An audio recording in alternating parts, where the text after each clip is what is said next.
Bonjour à tous. Je vais vous présenter quelques éléments à propos de l'approche systémique de problem solving. Alors, la première singularité de notre approche, c'est qu'elle est interactionnelle. L'être humain interagit à la fois avec lui-même, avec les autres et avec le monde. Alors, dans sa relation à lui-même, comment il compose avec les variations de son corps, avec ses émotions par exemple, mais aussi comment il organise sa pensée et comment il se sent apte à prendre des décisions. Dans sa relation avec les autres, ça démontre sa façon de se relier aux autres avec une ouverture ou au contraire avec une méfiance. A priori, ça va évidemment induire plus ou moins de coopération. Et puis, dans sa relation au monde, c'est sa façon de composer avec les variations de son environnement qui présente autant de contraintes et de ressources. Et sur le plan de l'entreprise, par exemple, on peut subir une fusion, on peut subir un changement de direction, comme ça a été évoqué. On peut subir de nouvelles méthodes de travail qui vont perturber à minima les habitudes. L'interaction de ces trois dimensions est à l'édifice de la réalité que l'individu se construit et va participer à l'émergence d'un sentiment de bien-être, aussi bien sur le plan psychologique que relationnel, qui va être plus ou moins confortable et qui va varier en fonction du contexte dans lequel l'individu se trouve. Cette approche, par ailleurs, est constructiviste. Alors, l'environnement tel que nous le percevons est notre invention, nous dit Foerster. Alors, qu'est-ce que ça veut dire? Il n'existe pas de réalité objective en soi, à l'extérieur de nous, et nous participons en fait à cette réalité. Alors, la mauvaise nouvelle du coup de ce postulat, c'est que on participe à ce que nous subissons, mais la bonne nouvelle, c'est que si on y participe, on peut peut-être y participer autrement. Et d'ailleurs, nous allons voir comment manœuvrer la résistance au changement pour faciliter une nouvelle participation. Se pose alors la question maintenant, c'est de savoir préciser ce qu'est un problème. Alors, dans notre façon de regarder les difficultés, dans cette approche, on les aborde telles qu'elles se posent ici et maintenant, dans le présent, et toujours d'un point de vue interactionnel. Grosso modo, c'est qui fait quoi, à qui, en quoi est-ce un problème, pour qui à présent. Alors, on est d'abord centré sur le présent et sur comment persiste une difficulté, comment elle se maintient, et non sur le pourquoi de cette difficulté, car les explications appartiennent au problème et rarement à leur solution, nous rappelle le philosophe Wittgenstein. Alors, en effet, nous considérons que si une difficulté persiste, c'est que la manière dont on la gère n'est pas adéquate. Et ça, c'est un concept central, le concept de tentative de solution. Et on va chercher, en tant qu'intervenant, à identifier en priorité ces tentatives de solution afin soit de les bloquer, soit de les assouplir. Alors, ces tentatives de solution, pour y voir un peu plus clair, qu'est-ce que c'est? Eh bien, ces tentatives de solution, ce sont les inconvénients du succès. En effet, elles sont le fruit de notre expérience et jusque-là, elles nous ont permis de faire face, on va dire, à toutes les difficultés qu'on a pu rencontrer.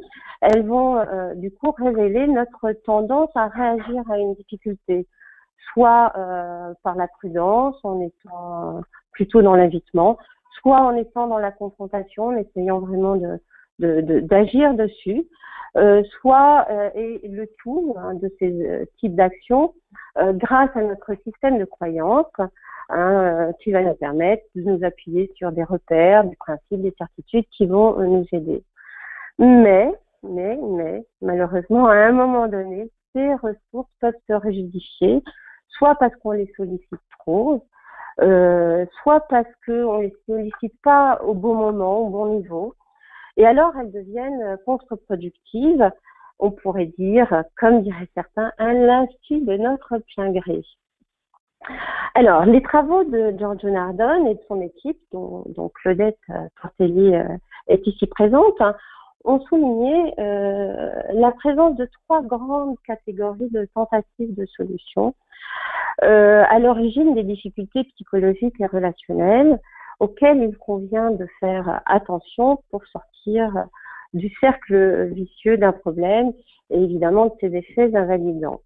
La première grande catégorie est l'évitement.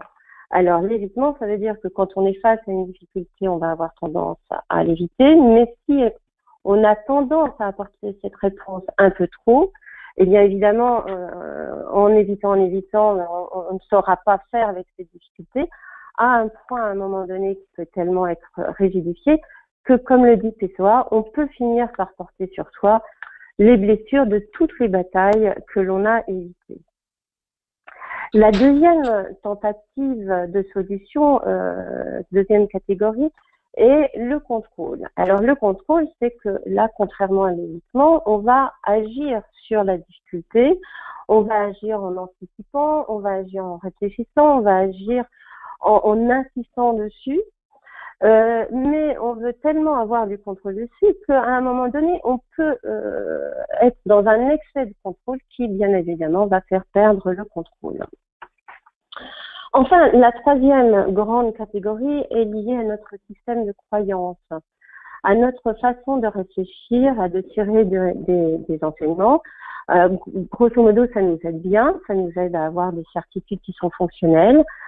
Mais le risque, à un moment donné, c'est d'être tellement guidé par ces croyances qu'on ne va pas suffisamment les remettre en question.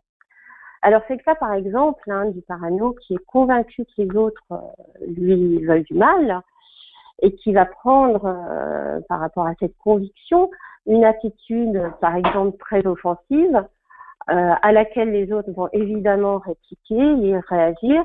Et cette réplique qu'il va observer va confirmer sa conviction que les autres lui sont hostiles. Donc attention, tout ce à quoi l'on croit existe. Donc ça peut poser des soucis et on finit du coup, vous voyez, au travers de tous ces aspects, par parfois construire nos propres pièges. Mais contrairement à Houdini, nous ne nous libérons pas facilement de ces pièges et on va le voir avec le phénomène de la résistance au changement. Pourquoi ? Donc, en conclusion, pour cette introduction, on peut dire que nous sommes des experts en régulation psychologique et relationnelle, soit sur un versant curatif, soit sur un versant plutôt préventif. Nous déployons une méthodologie de problem solving qui va aider avec efficience à rapidement surmonter ou à dissoudre des problèmes nombreux. Alors là, on est sur le champ des problèmes plutôt en relation avec l'entreprise, donc comme le burn-out, les conflits, les situations de harcèlement, les syndromes de stress post-traumatique, et puis en général tous les troubles du contrôle, les troubles anxieux, les troubles affectifs qui sont présents. Et puis aussi, on intervient pour des situations de blocage qui sont là plus collectifs que portés par les individus. Notre approche est stratégique. On vise un objectif de changement, c'est en cela qu'elle est stratégique, et elle est systémique. On va prendre en compte la globalité de la situation problématique et vraiment prendre en compte quelles sont les personnes qui agissent sur la situation problématique pour tenter de l'apaiser sans y parvenir. Et puis, pourquoi ? Parce qu'on est vraiment orienté résolution de problème.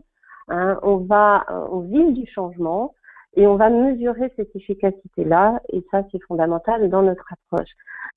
Merci.